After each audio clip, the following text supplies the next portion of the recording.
ओम शांति। आज के बाबार 21/8/2020 मुरली। आज के मुरलीते ज्ञान सागर बाबा विशेष महावाक्य বলেছেন যে যখন তোমাদের দিদিরা যদি কোথাও অন্য জায়গায় চলে যায় তো অহংকার বশীভূত হয়ে এটা ভেবো না যে ছোট ছোট বোনেরা আমাদেরকে কি মুরলি শোনাবে। তো যাও আর অহংকার রহিত হয়ে মুরলি শোনো, আর যদি বোনেরাও না থাকে তাহলে নিজেরা মিলে ক্লাস চালাও, কিন্তু অহংকার একদম যেন না থাকে। ভাবো যে বাবার এত উঁচু জ্ঞান রত্ন আমরা নিজেরা শুনবো, নিজেরও কল্যাণ হবে, অপরকেও আমরা শোনাবো, তাদেরও কল্যাণ হবে। এরকম নির্মাণ হয়ে বাবার এই জ্ঞান সবাইকে শোনাও, মুরলি শোনাও। তারপরে বাবা বলছেন যে এখন দুনিয়া খুবই খারাপ, তো মাতা বোনেদেরকে সবসময় সাবধানে থাকতে হবে। আর বাবা ভাইদেরকে দায়িত্ব দিয়েছেন যে মাতা বোনেদেরকে রক্ষা করো, সামলাও। তারপরে বাবা বলছেন যে কোনো রকম লোভ লালসা রাখবে না।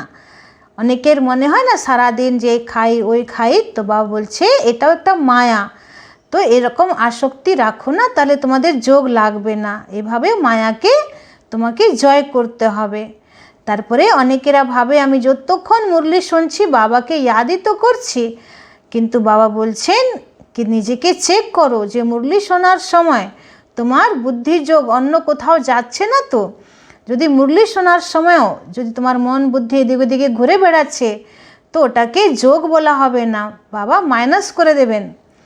তারপরে বাবা আজকে খুব সুন্দর বরদান দিয়েছেন যে তুমি কার্তিকের মতন দিব্য বুদ্ধিরূপী বিমানে বসে বা লিফটে বসে 3টে লোকের ভ্রমণ করো, যখন যতটা ইচ্ছা, কখনো ব্রহ্মলোক, কখনো সূক্ষ্মলোক, কখনো আমাদের এই সঙ্গম যুগে তুমি ঘুরে বেড়াও, তাহলে তোমার যোগ খুব সহজ হয়ে যাবে আর যোগে খুব আনন্দ পাবে, কঠিন মনে হবে না।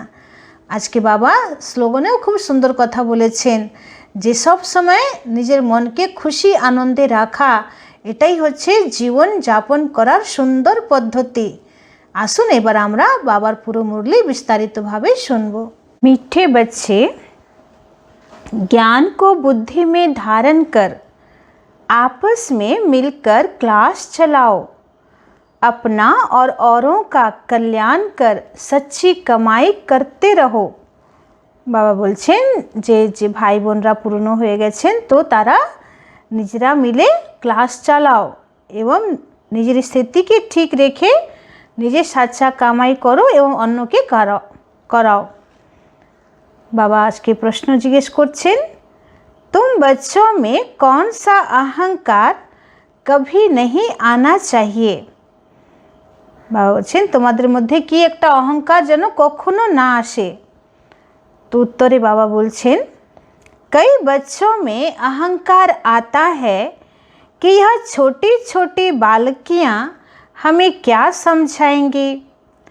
बड़ी बहन चली गई तो रूठ कर आपस में क्लास में आना बंद कर देंगे।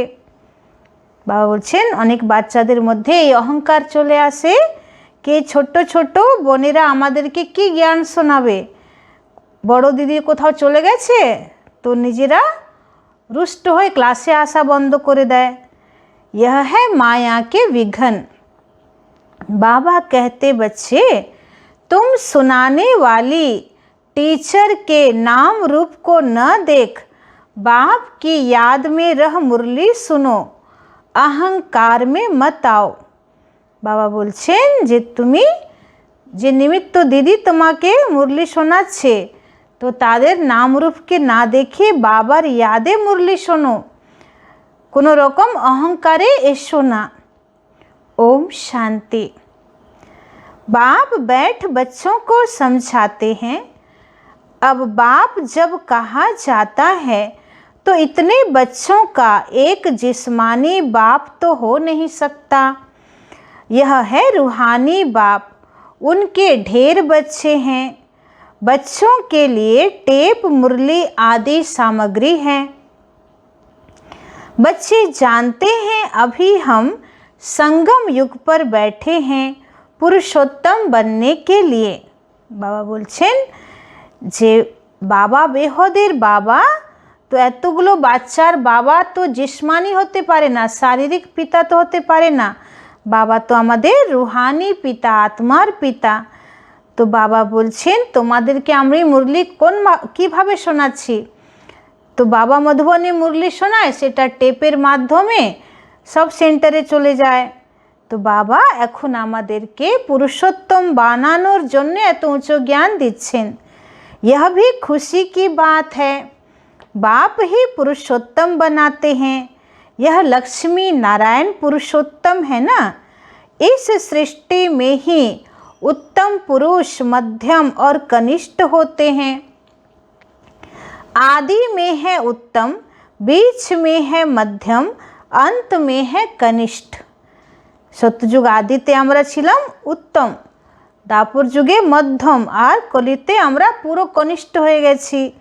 तो हर चीज़ पहले नई, उत्तम, फिर मध्यम, फिर कनिष्ठ अर्थात पुरानी होती है।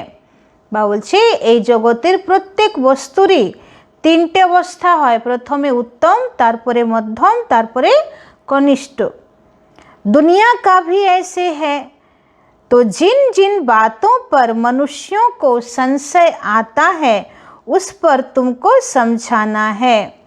বলছে মানুষের মনে যে যে ব্যাপারে প্রশ্ন আসছে সে ব্যাপারকে তোমরা ক্লিয়ার করো, उस पर तुमको समझाना है। बहुत करके ब्रह्मा के लिए ही कहते हैं कि इनको क्यों बिठाया है। অনেকেরা আমাদের ব্রহ্মা বাবার চিত্রকে দেখে ভাবে যে এই ব্রহ্মা বা এই মানুষটা কোথায় থেকে এলো, এনাকে কেন ব্রহ্মা বলা হয়েছে। ব্রহ্মা তো চার মুখের ব্রহ্মা আছে, এনার তো একটাই মুখ, তো ইনি কোথা থেকে আসলেন। तो उनको झाड़ के चित्र पर ले जाना चाहिए। বাবা বলছেন যারা ব্রহ্মা বাবাকে নিয়ে সংশয় করে তাদেরকে কল্পবৃক্ষে নিয়ে যাও আর দেখাও যে দেখো ব্রহ্মা কোথায়, সৃষ্টির স্থাপনার সময় তো ব্রহ্মার প্রয়োজন। तो बाप कहते हैं मैं इनमें प्रवेश करता हूँ, देखो नीचे तपस्या कर रहे हैं और ऊपर में एकदम अंत में बहुत जन्मों के अंत के जन्म में खड़े हैं। বাবা বলছেন যে সৃষ্টির আদিতেও ব্রহ্মা, আবার সেই ব্রহ্মা যখন 84 জন্ম পার করছেন তখন কল্পবৃক্ষের অন্তিমেও অন্তিম জন্মে অন্তিম সময় দাঁড়িয়ে আছেন, আর সেই সময় শিব বাবা ওনার মধ্যে প্রবেশ করছেন। তো এটাই হচ্ছে ব্রহ্মা বাবার পরিচয়, যে ব্রহ্মা বাবা না হলে শিব বাবা ওনার মধ্যে কি করে আসতেন। यह बातें समझाने वाला बड़ा अक्लमंद चाहिए। एक भी बेअक्ल निकलता है तो सभी बीके का नाम बदनाम हो जाता है। বাবা বলছেন যদি একজনও বাবার জ্ঞানকে ঠিক মতন যদি না বোঝায়, অন্য কিছু বুঝিয়ে দেয়, তাহলে পুরো বিকের নাম খারাপ হয়ে যাবে, ব্রহ্মাকুমারী সংস্থার নাম খারাপ হয়ে যাবে। पूरा समझाना आता नहीं है। भल कंप्लीट पास तो अंत में ही होते हैं। इस समय 16 कला संपूर्ण कोई बन न सके, लेकिन समझाने में नंबरवार जरूर होते हैं। परमपिता परमात्मा से प्रीत नहीं है तो विपरीत बुद्धि ठहरे ना। बाबा बोलছেন যদি শিব বাবার সঙ্গে প্রীত না হয় তাহলে विपरीत बुद्धि माना जावे। इस पर तुम समझा सकते हो। जो प्रीत बुद्धि हैं वही विजयंती और जो विपरीत बुद्धि हैं वह विनश्यंती हो जाते हैं। बाबूजी তোমরা সবাইকে বোঝাও যে অন্তিম সময়, বিনাশের অন্তিম সময় যারা ভগবানের সঙ্গে প্রীত বুদ্ধি হবে তাদের বিজয় হবে, আর যারা বিপরীত বুদ্ধি হবে তাদের বিনাশ হবে। तो इस पर भी कई मनुष्य बिगड़ते हैं, फिर कोई न कोई इल्ज़ाम लगा देते हैं। झगड़ा फसाद मचाने में देरी नहीं करते, कोई कर ही क्या सकते हैं। বলছে তোমাদের উপরে অনেক রকম বাধা বিঘ্ন আসে, তোমরা কোথাও সেবা করতে যাও, প্রদর্শনী লাগাও, তো বাস কেউ না কেউ একটু এন্টি হয়ে তোমাদের প্রদর্শনীতে হাঙ্গামা করতে লাগে। कभी चित्रों को आग लगाने में भी देरी नहीं करेंगे। अनेकेरा बाबार प्रदर्शनी चित्र के आगुन लागिए दे, एतो विपरीत बुद्धि। तो बाबा राय भी देते हैं, चित्रों को इंश्योर करा दो। ताई बाबा बोलछे जे बाबार प्रदर्शनी चित्र के इंश्योर करिए दाओ। बच्चों की अवस्था को भी बाप जानते हैं। क्रिमिनल आई पर भी बाबा रोज समझाते रहते हैं। लिखते हैं बाबा, आपने जो क्रिमिनल आई पर समझाया है यह बिल्कुल ठीक कहा है। यह दुनिया तमो प्रधान है ना। बाबा बोलছেন যে बाबा मुरलीते बोले बच्चे क्रिमिनल चोख करो ना कारो प्रति। तो अनेक बाच्चारा बोले हाँ बाबा सत्यि बाहरे दुनियाते मानुषेर चोख कत নোংরা আছে, दृष्टि कत खराब। यह दुनिया तमो प्रधान है, दिन प्रतिदिन तमो प्रधान बनते जाते हैं।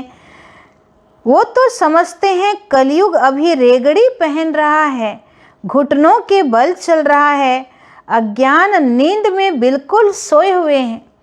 बाबा बोलছেন যে भक्ति मार्गे যারা আছে তারা ভাবছে কলিযুগ তো এখন শিশু, যেমন বাচ্চারা হামাগুড়ি খায় না সেরকম এখন কলিযুগ হামাগুড়ি খাচ্ছে। তো বাবা বলছে এটাই হচ্ছে গভীর অজ্ঞান নিদ্রা, মানুষ একদম অজ্ঞান নিদ্রায় ঘুমিয়ে আছে। তো সেখানে কলিযুগ এখন अंतिम निश्वास নিচ্ছে আর তারা বলছে যে কলিযুগ এখন ছোট বাচ্চা। कभी कभी कहते भी हैं यह महाभारत लड़ाई का समय है, तो जरूर भगवान कोई रूप में होगा। रूप तो बताते नहीं, उनको जरूर किसी में प्रवेश होना है। भाग्यशाली रथ गाया जाता है ना, रथ तो आत्मा का अपना होगा ना, उसमें आकर प्रवेश करेंगे। बाबा बोलছেন যারা বড় বড় পণ্ডিত বিদ্বান তারা মনে মনে ভাবছেন যে এটা তো মহাভারত যুদ্ধের সময় চলছে, কেন চারিদিকে যুদ্ধের পরিস্থিতি তৈরি হয়ে আছে, তো নিশ্চয়ই ভগবানও কোথাও না কোথাও আসবে কোনো গুপ্ত বেশে। কিন্তু যে এসে গেছেন আর কার শরীরে এসেছেন এটা ওরা জানে না। তো বাবা বলছে আমি ব্রহ্মার ভাগ্যশালী তনে এসে গেছি এবং এনার বাজুতে মানে এনার আত্মার পাশে আমি বসে আছি আর বসে তোমাদেরকে জ্ঞান দিচ্ছি। तो उनको कहा जाता है भाग्यशाली रथ, बाकी वह जन्म नहीं लेते हैं, इनके ही बाजू में बैठ ज्ञान देते हैं। कितना अच्छी रीति समझाया जाता है। त्रिमूर्ति चित्र भी है। त्रिमूर्ति तो ब्रह्मा विष्णु शंकर को कहेंगे ना, जरूर यह कुछ करके गए हैं। जो फिर रास्तों पर मकान पर भी त्रिमूर्ति नाम रखा है। बाबा बोलছেন যে শিব বাবার সঙ্গে ত্রিমূর্তি ব্রহ্মা বিষ্ণু শঙ্করেরও মহিমা আছে। তো বাবা বলছে যদি কেউ কিছু কর্ম না করে বা ভালো কর্ম যদি না করে তাহলে তো কারো মহিমা হবে না। তো নিশ্চয়ই ব্রহ্মা বিষ্ণু ভালো কর্ম করেছেন, তাই ওনাদের মহিমা চলছে আর মানুষ তাদের স্মৃতিতে त्रिमूर्ति मार्ग त्रिमूर्ति भवन ये सब नाम रखे दे। तो जैसे इस रोड को सुभाष मार्ग नाम दिया है, सुभाष की हिस्ट्री तो सब जानते हैं ना, যেমন सुभाष चंद्र बोसेर नामे कोनो रास्ता हो गेलो तो এটা তো না যে আগে सुभाष चंद्र बोसेर नामे रास्ता तैरी होबे तारपरे सुभाष चंद्र बोसेर जन्म होबे, এটা তো না। आगे निश्चय जन्म হয়েছে, উনি কর্ম করেছেন, দেশের জন্য কিছু ভালো করেছেন, তারপরে ওনার স্মৃতিতে রাস্তার নাম হয়েছে। তো সেরকম বাবা বলছে যে ব্রহ্মা বিষ্ণু শঙ্কর বা শিব বাবা তো এনাদের এত মহিমা কেন, যে নিশ্চয়ই কিছু করে গেছেন বলে তো এত মহিমা। তো আগে মানুষের কর্মভূমিতে কর্ম করে তারপরে তাদের नाम है। जैसे गुरु नानक का पुस्तक कितना बड़ा बनाया है, इतना उसने तो लिखा नहीं है। बाबा बोलছেন যে যত বড় বড় গ্রন্থ বানানো হয়েছে এটা না যে ধর্মপুরুষরা ততটাই জ্ঞান দিয়েছে, ততটাই উপদেশ দিয়েছেন, বলছে মানুষ তো কিছু নিজের ইচ্ছা থেকেও লিখে দেয়। তো তাই বাবা বলছেন গুরু নানকের যে গ্রন্থ সাহিবা বানানো হয়েছে এটা পুরোটাই গুরু নানকের বাণী নয়, তার মধ্যে মানুষ নিজেরা লিখেছে কিছু। तो ज्ञान के बदले भक्ति की बातें बैठ लिखी हैं। यह चित्र आदि तो बनाए जाते हैं समझाने के लिए। यह तो जानते हैं इन आँखों से जो कुछ दिखाई पड़ता है यह सब भस्म हो जाना है, बाकी आत्मा तो यहाँ रह न सके। बाबा बोलছেন তোমরা এই চর্মচক্ষু দ্বারা যা কিছু দেখছো সব কিছুই ভস্ম হয়ে যাবে, শুধু आत्मा এখান থেকে চলে যাবে। जरूर घर चली जाएगी। ऐसी ऐसी बातें कोई सबकी बुद्धि में बैठती थोड़े ही हैं। अगर धारणा होती है तो क्लास क्यों नहीं चलाते। बाबा बोलছেন যে যাদের বুদ্ধিতে জ্ঞানের ধারণা হবে তারা নিশ্চয়ই অন্যকেও শোনাবে। 7-8 वर्ष में ऐसा कोई तैयार नहीं होता जो क्लास चला सके। बाबा বলছে 7-8 বছর হয়ে যায় জ্ঞানে চলতে চলতে, তাও কাউকে একটু জ্ঞান শোনাতে পারে না, মুরলি শোনাতে পারে না। बहुत जगह ऐसे चलाते भी हैं, फिर भी समझते हैं माताओं का मर्तबा ऊंच है, चित्र तो बहुत है, फिर मुरली धारण कर उस पर थोड़ा समझाते हैं। यह तो कोई भी कर सकते हैं, बहुत सहज है, फिर पता नहीं क्यों ब्राह्मणी की मांगनी करते हैं। ब्राह्मणी कहीं गई तो बस रूठ कर बैठ जाते हैं, क्लास में नहीं आते, आपस में खिटपिट हो जाती है। मुरली तो कोई भी बैठ सुना सकते हैं ना, कहेंगे फुर्सत नहीं है। बाबा बोलছে যে নিজেরা মিলে মুরলি শোনাও, ক্লাস कराओ, तो অনেকেরা বলে না আমার কাছে সময় নেই। यह तो अपना भी कल्याण करना है तो औरों का भी कल्याण करना है। बहुत भारी कमाई है, सच्ची कमाई करानी है, जो मनुष्यों का हीरे जैसा जीवन बन जाए। बाबा बोलছে বাবার এই জ্ঞান শোনানো এটা কত বড় পুণ্যের কাজ, এটাই হচ্ছে আসল ইনকাম, নিজে করা বা অন্যকে করানো। তো এই পুণ্যের কাজ তো অবশ্যই করা দরকার এবং মানুষের জীবন হিরে তুল্য এই জ্ঞান দ্বারাই হবে। तो स्वर्ग में सब जाएंगे ना, वहाँ सदैव सुखी रहते हैं। ऐसे नहीं प्रजा की आयु कम होती है, नहीं प्रजा की भी आयु बड़ी होती है। বলছেন সত্যযুগে প্রজাদেরও আয়ু বড় হবে, এটা না যে রাজাদের আয়ু 150 বছর হবে, প্রজাদের আয়ু 100 বছর হবে, তা না। বলছে রাজা প্রজা সবারই এভারেজ আয়ু 150 বছর হবে।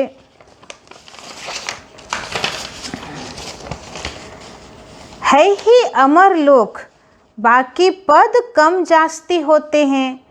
तो कोई भी टॉपिक पर क्लास कराना चाहिए। ऐसे क्यों कहते हैं अच्छी ब्राह्मणी चाहिए, आपस में क्लास चला सकते हैं, रड़ी नहीं मारनी चाहिए। कोई कोई को अहंकार आ जाता है, यह छोटी छोटी बालकियाँ क्या समझाएंगी। माया के विघ्न भी बहुत आते हैं, बुद्धि में नहीं बैठता। बाबा तो रोज समझाते रहते हैं, शिव बाबा तो टॉपिक पर नहीं समझाएंगे ना, वह तो सागर है, उछले मारते रहेंगे। कभी बच्चों को समझाते, कभी बाहर वालों को समझाते। बाबा बोलছেন আমি তো সাগর, তো আমি তো বিভিন্ন রকম জ্ঞানের পয়েন্ট তোমাকে দিচ্ছি, সেটা ঢেউয়ের মতন। তো কখনো আমি পুরনো বাচ্চাদের জন্যে পয়েন্ট দিচ্ছি, কখনো আমি নতুন বাচ্চাদের জন্য দিচ্ছি। এবার সেই পয়েন্টের উপরে বিচার সাগর মন্থন করে তোমরা সবাইকে বোঝাও যে বাবা এই পয়েন্টটা বলেছে, এর অর্থটা কি, এর মিনিংটা কি। अक्षर नहीं जानते हैं तो सीखना चाहिए ना, अपनी उन्नति के लिए पुरुषार्थ करना चाहिए, अपना भी और दूसरों का भी कल्याण करना है। यह बाप भी सुना सकते हैं, परंतु बच्चों का बुद्धि योग शिव बाबा तरफ रहे, इसलिए कहते हैं हमेशा समझो शिव बाबा सुनाते हैं। बाबा बोलছেন যে ब्रह्मा बाबा तो भालो मुरली শোনাতে পারে, কিন্তু বাচ্চাদের বুদ্ধিযোগ যেন শিব বাবার সঙ্গেই লেগে থাক। এই জন্যে ব্রহ্মা বাবা সব সময় বলে যে আমি শোনাচ্ছি না, শিব বাবা শোনাচ্ছেন। शिव बाबा को ही याद करो। शिव बाबा परम धाम से आए हैं, मुरली सुना रहे हैं। यह ब्रह्मा तो परम धाम से नहीं आकर सुनाते हैं। বাবা বলছেন যে শিব বাবা যিনি জন্ম মৃত্যু থেকে আলাদা, যিনি এই কালচক্রে আসেনি না, যিনি সৃষ্টির আদি মধ্য অন্তকে জানেন, যিনি পরম পবিত্র, যিনি সদাশিব, যিনি জ্ঞানের সাগর, উনি ব্রহ্মলোকে থাকেন। তো উনি এসে যে জ্ঞান শোনাবেন সেই জ্ঞানের শক্তি আর এখানকার যারা মানুষ যারা 84 জন্ম নিয়েছে তারা জ্ঞান শোনাবে সেই জ্ঞানের শক্তির মধ্যে তো পার্থক্য হবে না। তো বাবা বলছেন যে শিব বাবার বাক্যকেই মহাবাক্য বা সৎ জ্ঞান বলা হয়। তো শিব বাবার মতন জ্ঞান কেউ শোনাতে পারবে না। समझो शिव बाबा इस तन में आकर हमको मुरली सुना रहे हैं। सब समय ভাবো যে ব্রহ্মা বাবার মুখ দ্বারা শিব বাবা আমাদেরকে এত সুন্দর মুরলি শোনাচ্ছেন।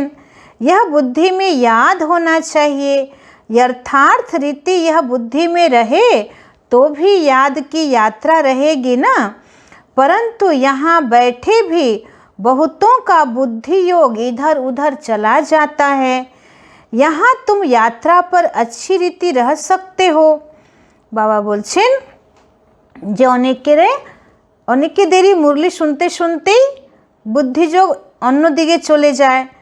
তো বাবা বলছে মধুবনে যখন তোমরা আসছো তখন একদম বুদ্ধি বাবার সঙ্গেই যেন লেগে থাকে, বাড়ি ঘর বা কিছু যেন মনে না পড়ে। नहीं तो गांव याद आएगा, घर बार याद आएगा। बुद्धि में यह याद रहता है शिव बाबा हमको इसमें बैठ पढ़ाते हैं।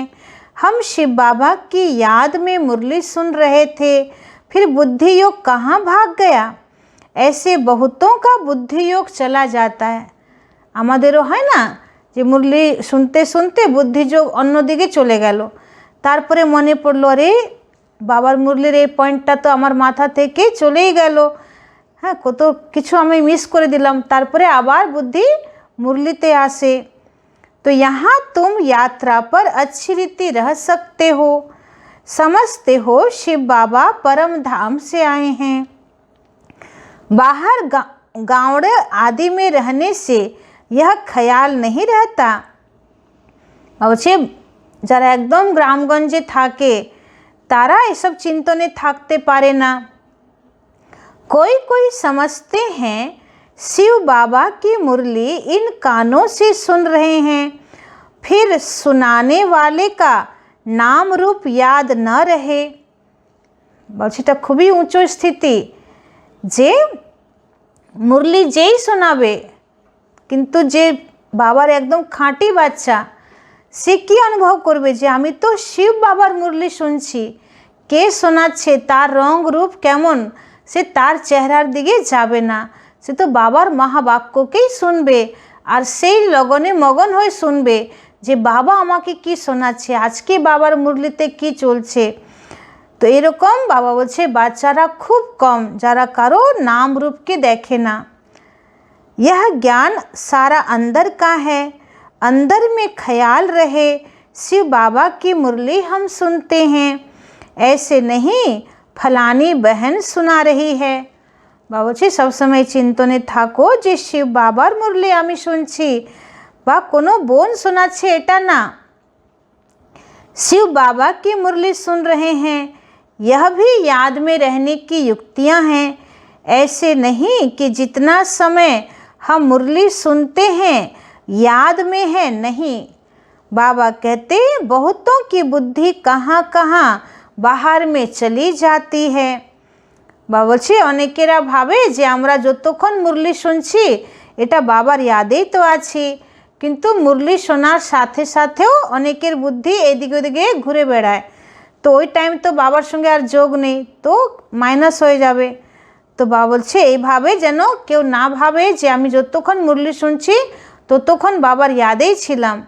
खेती बाड़ी आदि याद आती रहेगी।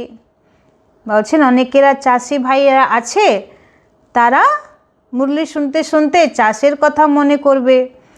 बुद्धि योग कहाँ बाहर भटकना नहीं चाहिए। शिव बाबा को याद करने में कोई तकलीफ थोड़े ही है, परंतु माया याद करने नहीं देती। सारा समय शिव बाबा की याद रह नहीं सकती और ख्यालात आ जाते हैं। नंबरवार पुरुषार्थ अनुसार है ना। जो बहुत नज़दीक वाले होंगे उनकी बुद्धि में अच्छी रीति बैठेगा। सब थोड़े ही 8 की माला में आ सकेंगे। ज्ञान, योग, दैवी गुण यह सब अपने में देखना है। বলছে জ্ঞান, যোগ, दैवी गुण কতটা আমার মধ্যে दैवी मैनर्स এসছে, सब কিছু देखो। हमारे में कोई अवगुण तो नहीं है। माया के वश कोई विकर्म तो नहीं होता है। বলছে নিজেকে দেখো যে মায়া আমার দ্বারা কোনো বিকর্ম করাচ্ছে না তো। कोई बहुत लालची बन जाते हैं। लालच का भी भूत होता है ना। तो माया की प्रवेशता ऐसी होती है जो भूख भूख करते रहते हैं। खाऊं खाऊं पेट में बलाऊं। कोई में खाने की बहुत आसक्ति होती है। বলছে মায়া লোভ লালসা লালচ রূপেও আসে। অনেকের ইচ্ছা হয় না যে সারা দিন ভালো ভালো কিছু খাই, সামনে কাউকে না দেখলেই বাস চুপ করে কিছু খেয়ে নেবে। তো বাবা বলছে যে এটাও একটা বড় মায়া। তার বুদ্ধি সবসময় খাওয়া দাওয়ার পিছনেই লেগে থাকবে এবং সে বাবার সঙ্গে যোগ করতেই পারবে না। সবসময় ভাববে যে পেটে খিদে লেগেছে। তো বাবা বলছে এটাও একটা মায়া। তো তারা কি বলবে, খাও খাও পেট में बलाओ, মানা পেটের মধ্যে সবসময় খিদে আছে। तो कोई में खाने की बहुत आसक्ति होती है। तो खाना भी कायदे अनुसार होना चाहिए। तो बाबा বলছে যে তোমাদের খাওয়া দাওয়াও নিয়ম অনুসারে হওয়া দরকার। টাইম টু টাইম যেটুকু খাওয়ার আছে খেয়ে নাও। সেটাও बाबार यादे ब्रह्मा भोजन। ढेर बच्चे हैं, अब बहुत बच्चे बनने वाले हैं। বলছে এখন তো অনেক বাবার বাচ্চা আরও তৈরি হবে। कितने ब्राह्मण ब्राह्मणियाँ बनेंगे। बच्चों को भी कहता हूँ तुम ब्राह्मण बन बैठो। माताओं को आगे रखा जाता है। शिव शक्ति भारत माताओं की जय। बाबा मातादेरके सब समय एगिए राखे, ताई बोले शिव शक्ति भारत मातादेर जय। तो बाप कहते हैं अपने को आत्मा समझो और बाप को याद करो। स्वदर्शन चक्र फिराते रहो। स्वदर्शन चक्रधारी तुम ब्राह्मण हो ना। तो यह बातें नया कोई आए तो समझ न सके। तुम हो सर्वोत्तम ब्रह्मा मुख वंशावली ब्राह्मण कुलभूषण स्वदर्शन चक्रधारी। বলছো তোমরা হচ্ছ সর্বোত্তম ব্রহ্মা মুখ বংশাবলী ব্রাহ্মণ কুলভূষণ। কত বড় বাবা টাইটেল আমাদেরকে দিচ্ছেন, स्वदर्शन चक्रधारी। नया कोई सुने तो कहेंगे स्वदर्शन चक्र तो विष्णु को है।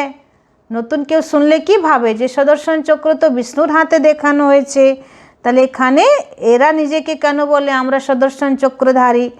तो यह फिर इन सब को कहते रहेंगे, मानेंगे नहीं, इसलिए नए नए को सभा में एलाउ नहीं करते। তাই বাবা বলছেন যে একদম নতুনদেরকে 7 দিনের কোর্স না করিয়ে বাবার মুরলি ক্লাসে বসানো বা মধুবনে নিয়ে আসা এটা নিষেধ। समझ नहीं सकेंगे।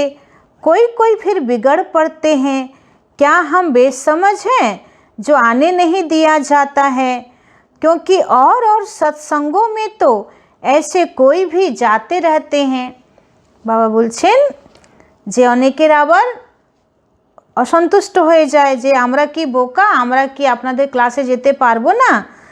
তো বাবা বলছে ওরা যেহেতু ভক্তি মার্গে বিভিন্ন সৎসঙ্গে ঘুরে বেড়ায়, একদম নিশ্চিন্ত হয়ে যায় গুরুদের প্রবচন শুনে, তো ওরা ভাবে এখানেও কোনো দিদি বা এখানকার বাবারা প্রবচন শোনাচ্ছে তাই আসতে চায়, কিন্তু বোঝে না যে এই জ্ঞানটাকে ভালো করে জানতে হবে, বুঝতে হবে। আগে 7 দিনের কোর্স না করলে বাবার এই গভীর কথা কেউ বুঝতেই পারবে না। वहाँ तो शास्त्रों की ही बातें सुनाते रहते हैं, वह सुनना हर एक का हक है। यहाँ तो संभाल रखनी पड़ती है। यह ईश्वरीय ज्ञान बुद्धि में नहीं बैठता है तो बिगड़ पड़ते हैं। বাবা বলছেন যে যারা প্রথম দিনই আসলো কোর্স করতে, এবার তাদেরকে যদি কোনো নতুন ভাই বোন মুরলিতে বসিয়ে দিল যে আসুন আমাদের মুরলি চলছে আপনি শুনুন, আর সেদিনই মুরলিতে বাবা বলছেন বাচ্চে স্বামী স্ত্রী পবিত্র থাকতে হবে, তো নতুন তো কিছুই জানলো না যে পবিত্রতা কি, পবিত্র থাকলে আমাদের কত প্রাপ্তি আছে, তো সে তো প্রথম দিনই শুনে সব উল্টো পাল্টা মানে নিজের বুদ্ধিতে নিয়ে নেবে আর ডিস্টার্ব হয়ে যাবে। এই জন্যে বাবা বলছে 7 দিনের কোর্স না যতক্ষণ না করছে ততক্ষণ মুরলি ক্লাসে বসানো উচিত নয়। চিত্रों की भी संभाल रखनी पड़ती है। তোমাদের যা ঈশ্বরীয় সেবার যে সাধনগুলো সেটাকেও ভালো করে সামলিয়ে রাখো, কে কোথায় কিভাবে নষ্ট করে দেবে রাগের ঠেলায়, তো বাবা বলছে সামলিয়ে রাখো। इस आसुरी दुनिया में अपनी दैवी राजधानी स्थापन करनी है। বলছে এত তমপ্রধান কলিযুগী দুনিয়াতে নিজের दैवी राजधानी स्थापन করা এটা সোজা ব্যাপার নয়। বাবা বলছে जैसे क्राइस्ट आया अपना धर्म स्थापन करने, तो यह बाप दैवी राजधानी स्थापन करते हैं। इसमें हिंसा की कोई बात नहीं। तुम न काम कटारी की और न स्थूल हिंसा कर सकते हो। বাবা বলছেন তোমরা কোনো রকম হিংসা করবে না, না কাম কাটারি চালাবে, না হাতে কোনো অস্ত্র শস্ত্র দ্বারা কাউকে ক্ষতি করতে হবে। গাতে भी है ना मूत पलिति कप्पड़ धोए। बाबा ऐसे আমাদের पतित आत्मा के पावन बनाচ্ছেন। मनुष्य तो बिल्कुल घोर अंधियारे में है, बाप आकर घोर अंधियारे से घोर सोझरा करते हैं। বাবা বলছেন মানুষ একদম ঘোর অন্ধকারে আছে, বাবা এসে সবাইকে জ্ঞানের আলো দিচ্ছেন। फिर भी कोई कोई बाबा कहकर फिर मुंह मोड़ देते हैं। তার মধ্যে অনেক বাচ্চারা আছে যারা বাবা বাবা বলছেও আবার কখনো সংশয় বুদ্ধি এনে হয়ে বাবার থেকেই মুখ মুড়ে নিচ্ছে। पढ़ाई छोड़ देते हैं। भगवान विश्व का मालिक बनाने के लिए पढ़ाते हैं। ऐसी पढ़ाई को छोड़ दें तो उनको कहा जाता है महामूर्ख। বাবা বলছেন যে ভগবান বিশ্বের মালিক হওয়ার জন্য তোমাদেরকে পড়াচ্ছেন, আবার এরকম পড়াইকে যদি কেউ ছেড়ে দেয় তো তার মতন মহামূর্খ আর এই পৃথিবীতে কেউ নেই। कितना ज़बरदस्त खजाना मिलता है, ऐसे बाप को थोड़े ही कभी छोड़ना चाहिए। एक गीत भी है ना, आप प्यार करो या ठुकराओ, हम आपका दर कभी नहीं छोड़ेंगे। বলছে একটা গান আছে যে তুমি ভালোবাসো বা তুমি অবহেলা করো, তোমার দরবার কোনোদিনই ছাড়বো না। তো সেরকম বাবার প্রতি এতটাই ভালোবাসা থাকা দরকার যে বাবা ভালোবাসুক বা কোনো জীবন পরীক্ষা নিক, কিন্তু যেন আমরা বাবার হাত আর বাবার সাথ যেন না ছাড়ি। तो बाप आए ही हैं बेहद के बादशाही देने, छोड़ने की तो बात ही नहीं। हाँ, लक्षण अच्छे धारण करने हैं। स्त्रियां भी रिपोर्ट लिखती हैं, यह हमको बहुत तंग करते हैं। आजकल लोग बहुत बहुत खराब हैं, बड़ी संभाल रखनी चाहिए। বাবা বলছেন যে অনেক মাতারা বাবার কাছে রিপোর্ট দেয়, বাবা আমাকে এই মানুষটা খারাপ চোখে দেখে। তো বাবা বলছে নিজেকে খুব সামলিয়ে রাখো। ভাইयों को बहनों की संभाल करनी है। বাবা ভাইদের দায়িত্ব দিচ্ছেন যে বোনেদের संभाल करो। हम आत्माओं को कोई भी हालत में बाप से वर्षा जरूर लेना है। যে কোনোভাবে বাবা থেকে বর্ষা নিতেই হবে, পুরুষার্থ করতেই হবে। बाप को छोड़ने से वर्षा खलास हो जाता है। বলছে যদি কেউ বাবার হাতই ছেড়ে দেয় তাহলে তো বাবার সম্পত্তির অধিকারী আর হবেই না। निश्चय बुद्धि विजयंती, संशय बुद्धि विनश्यंती। फिर पद बहुत कम हो जाता है। ज्ञान एक ही ज्ञान सागर बाप दे सकते हैं, बाकी सब है भक्ति। भल कोई कितना भी अपने को ज्ञानी समझे, परंतु बाप कहते हैं सबके पास शास्त्रों और भक्ति का ज्ञान है। বা বলছে নিজেকে যতই কেউ জ্ঞানী ভাবুক, বড় বড় নিজেকে ব্রহ্মজ্ঞানী ভাবুক, কিন্তু তারা আসল জ্ঞান দিচ্ছে না, সব শাস্ত্রের জ্ঞান দিচ্ছে বা ভক্তির জ্ঞান দিচ্ছেন। सच्चा ज्ञान किसको कहा जाता है यह भी मनुष्य नहीं जानते। বলছে আসল জ্ঞান কাকে বলা যায় এটা মানুষ জানেই না। अच्छा मीठे मीठे सिखी लदे बच्चों प्रति माता पिता बाप दादा का याद प्यार और गुड मॉर्निंग। रूहानी बाप की रूहानी बच्चों को नमस्ते। हम रूहानी बच्चों की रूहानी बाप दादा को पदम गुना नमस्ते नमस्ते नमस्ते। सदा रहेंगे हंसते बनेंगे फरिश्ते चलेंगे परम धाम के सीधे रास्ते। আজকে বাবা পুরো মুরলিতে কি বললেন যে নিজেরা মিলে ভালো করে ক্লাস চালাও, কারো নাম রূপের দিকে দেখো না এবং মাতা বোনেদের সম্ভাল করো। এবার ধারণার মুখ্য সার। 1 নম্বর পয়েंट, ध्यान रखना है कि मुरली सुनते समय बुद्धि योग बाहर भटकता तो नहीं है। বলছে ধ্যান রাখো যে মুরলি শোনার সময় তোমাদের বুদ্ধিযোগ বাইরে কোথাও ঘুরে বেড়াচ্ছে না তো। सदा स्मृति रहे कि हम शिव बाबा के महावाक्य सुन रहे हैं। सब समय যেন মনে থাকে যে মুরলি শুনছি মানে শিব বাবার মহাবাক্য শুনছি। यह भी याद की यात्रा है।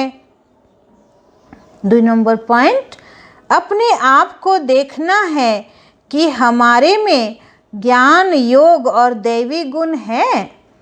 বলছে নিজেকে দেখো যে আমার মধ্যে জ্ঞান যোগ বা दैवी गुण আছে।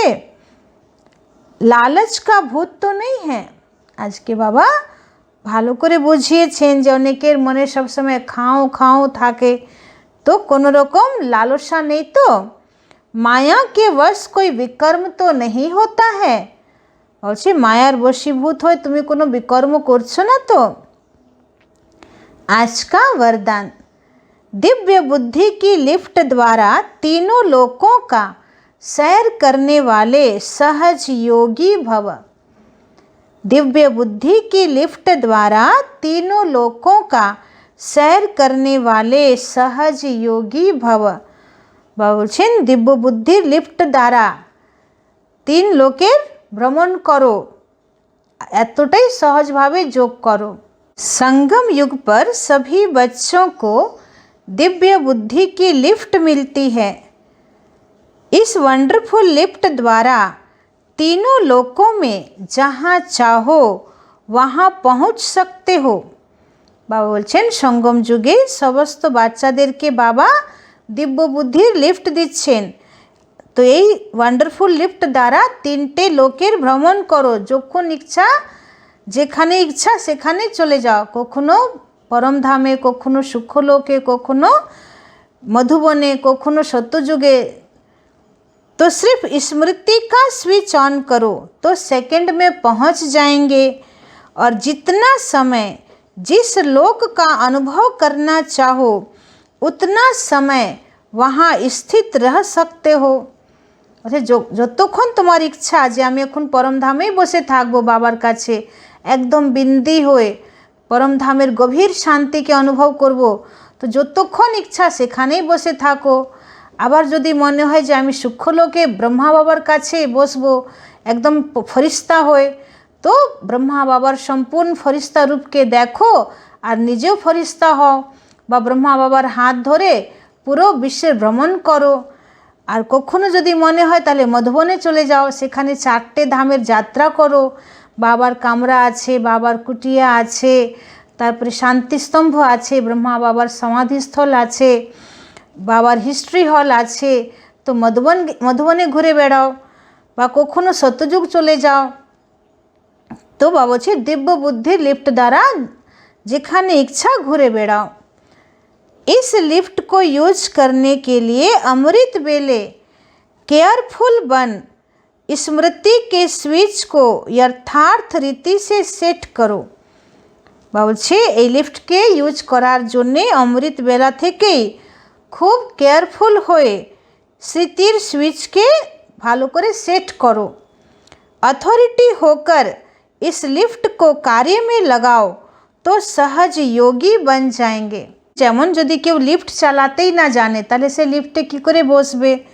তো সেরকম ভালো করে অথরিটি দ্বারা বুদ্ধিরূপী লিফটকে ঠিক করো আর স্মৃতিরূপী সুইচ অন করে 3টে লোকের ভ্রমণ করো। তো এইভাবে সহজ যোগী হয়ে যাবে, মেহনত সমাপ্ত हो जाएगी। আর যে অনেক বাচ্চারা বলে না যোগ লাগে না, যোগ লাগে না, তো বাবা বলছে আর যোগের মধ্যে মেহনত ফিল হবে না, পরিশ্রম মনে হবে না। स्लोगन, मन को सदा मौज में रखना यही जीवन जीने की कला है। मन के सब समय হাসি খুশিতে রাখা এটাই বাবা বলছে জীবন জিনে কি কলা, বেঁচে থাকার যে গুণ সেটাই হচ্ছে এটা যে নিজের মনকে সব সময় আনন্দ খুশিতে রাখো। ওম শান্তি।